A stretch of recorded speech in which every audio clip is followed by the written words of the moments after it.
Hey guys, it's Hans Hobbies, and I have another exciting Tamiya unboxing video for you guys. Today I have the Tamiya DT02 Nissan Titan. This is their uh, stadium truck, short course truck sort of deal. I would say it's more close to a stadium truck than an actual short course truck because it is based on the DT02 buggy chassis, and it's not really the size of a short course truck. But I decided to pick this up. I picked this up from Tower Hobbies for around $180. It was more like $190 after tax. And there is a different version of this that's a lot cheaper that doesn't come with the electronic speed control. This is the version you get on Tower Hobbies, the 180 version. It says right here includes ESC, and I assume it also comes with a motor. Oh yeah, here we go. Type 540 electric motor included, so it does come with the motor. And bonus part included. When it says bonus parts included, that usually means oil-filled shocks and ball bearings. But just in case, I picked up these rubber-sealed ball bearings. They're meant for a Traxxas Slash Stampede, something like that. But they're still the same 5x11 bearing, so I picked this one up for about $10. I also have a servo that I'm gonna put in it. It's the same servo I put in basically all my cars. Durable and fast enough for the type of driving I do. So I decided to pick this up because I actually really wanted to me a Stadium Blitzer or a Stadium Thunder. And I was going to buy it. I finally found a Stadium Thunder for a reasonable price that wasn't extortion. So it was on sale on TamiyaUSA.com for around $180. But kind of thinking about it, I've wanted a DT02 chassis before. I had a DT03 before, and I really liked that. Was planning on replacing that with the DT02 anyway. And on top of that, the Stadium Blitzer has reports of being pretty fragile. And because it is kind of like a one-off chassis, the only other car it shares parts with is basically other cars in its own family. So I thought I'd be better off getting a more modern and more durable DT02 chassis. Plus, on top of that, I really enjoy the Nissan Titan body style, though I'm going to try to paint it in a way so it looks like the smaller Nissan Frontier.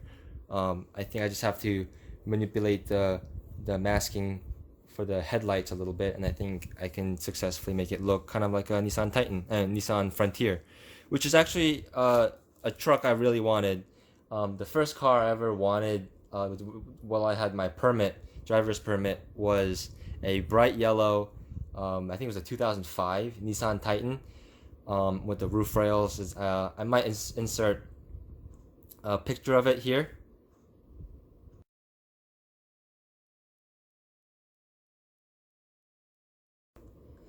And I never ended up getting it, one because it was kind of out of my price range. I ended up getting a different car for different reasons, but I still really like the look of that truck. I really like the look of those compact trucks, and I think it'd be cool to have kind of like a racing model of that, like a pre-runner model of that. But anyway, that's enough chit chat. You guys want to see what's in this box, so kind of just looking around the box really quick. You see the nice picture. Actually, let me take the wrapping off so you can see it a little bit better. I love unwrapping these Tamiya kits. It's so satisfying, and I'm really excited to build this kit. I've actually had a DT02 before. I had the Kumamon Buggy, but I ended up getting rid of it because I needed room for a different project. So I'm excited to have this DT02 chassis again, and with the proper 540 motor this time, not the 380 motor. But yeah, we got a nice picture of the Titan here. Their pictures are nice. I kind of wish they did their old thing where they like had an artist draw it. But the modern kits having the picture, that's perfectly fine too. They're good looking models, and it gives you a good idea what they look like.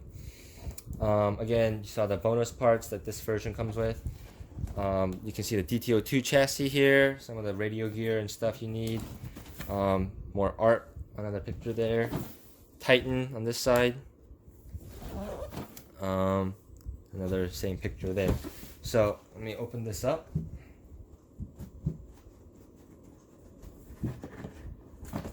They're usually they kind of form a vacuum inside, so it's kind of hard to get off sometimes. But here we go.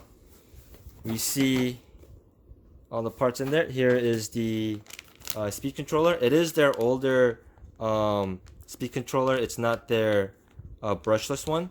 TBLE02S and 02S, I believe this is the one that it comes with.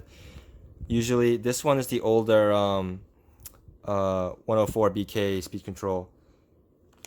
I'm kind of disappointed with that, but it is a speed control that's included. I might rip it out, rip the TBLE out of a different car and shove it in this one and put this one in something else. It should still work pretty well though. It is just kind of disappointing that it is an older style speed control, but it's still nice that it's included. Here we got the bag of parts. We got their springs, the shock parts. We got the motor in there, and it is a Mabuchi motor, not a Johnson motor this time. Those big fat Tamiya clips I really like. Standard buggy servo horn setup there, so that's good to see. Yeah, and then those dreaded bushings. I'm hoping there's bearings also included in here. Here we have the body, and I would say this is just about the size of I guess like a 10 scale stadium truck body, just slightly bit wider because it is shaped like a short course truck body, but it is stadium truck size. So there we go. Move that to the side. Here we have the tires, which look like a good like clay off-road track tire pattern. I'm not really a racer, so if I'm wrong, you can always correct me, but taking it out, they are pretty hard. It does have the mold release compound on it. They are pretty hard, like usual. They do include foams inside, which is nice. But the tread is very interesting. It's definitely RC treads, not like a scale tread, but definitely fits the look of the truck a lot better than the standard like spiked buggy tires, I believe. And they are different sizes. Here's the rear, and here's the front. The fronts are slightly skinnier. So there we go. Here we go. Here is the bonus parts. Here are the ball bearings. They're just shielded bearings, so I'll probably use these in the transmission, and then put the sealed ones on the outside. But it is nice that this one includes it for not that much price. Not that much more money, which makes me kind of upset that they don't usually include bearings. But whatever. They are only shielded bearings, but it is bearings nonetheless. So that is nice. Here is the nice DT02 chassis, main chassis piece there. The suspension arms, which is shared between the DT02 and the DT03, so these should be pretty easy to come by. Standard body mounts. We got shock towers, looks like. The transmission gears and the hubs. And the caster blocks. You got the bumper, batteries tray. It says Tamiya on there if you never noticed. And the transmission case here. And it's got the thicker plastic drive shafts, but for the kind of bashing driving I'm planning on doing with this, these work perfectly fine. And once these wear out, I can always just upgrade them later to the metal ones, so that's not a big deal. Here are the Star Dish wheels, I believe these are called. I really like these wheels. These are pretty polarizing. You like them or you don't. I'm personally a fan. These are the same ones that come in a lot of Tamiya buggies. I wish they were the white ones though, not these silver ones, but that's still fine. The wheels work pretty well, and they are standard 2.2 size wheels, so they will fit aftermarket tires. We got standard antenna straw, some documentation, instruction manual, like it always comes with, a nice Tamiya instruction manual. It should be all the same DT02 stuff, honestly, other than the body. So that's the only thing unique about it. And last but not least, we have the decal sheet, which I'll use some of these. I will be using some other decals also that I have in hand, so to kind of customize the look. But I am liking the choice of decals we get in here. So we got nice Nismo and Nissan and all that. Some Tamiya sponsorship stickers. So yeah, that should all look pretty good, and I'm pretty excited to get this built. And speaking of building, I'm thinking about doing my first time-lapse build video. So I'll let you know if that actually comes up. And for news of that, you can check out my Instagram at Han Hobbies. And if you enjoyed this video, you can always give me a like, comment down below. Tell me if you want to see that time-lapse video, and all that other good YouTube shenanigans. And I'll see you guys next time.